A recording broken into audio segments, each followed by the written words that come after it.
Hello to everyone, welcome back to Anissi25 Reacting to Videos. My name is Vaios and in today's episode I will react in another Karen that she thinks she owns everything. So, let's dive in. Get out of here. It doesn't work like that, it takes days. I want to talk to the manager. Okay, 1 second. Hi, how can I help you? Your problem. It's my problem. It's just you. You came in here acting like you own the place. I want to rent a yacht. Does it look like we have yachts? I see them all around there. We don't have any yachts for rent. I see.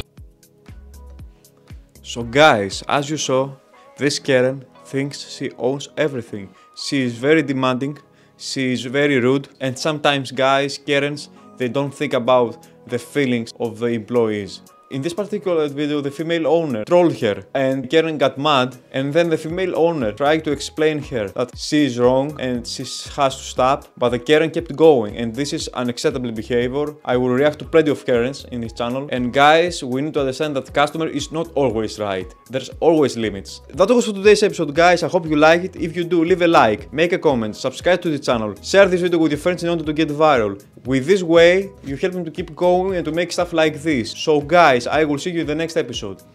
See ya.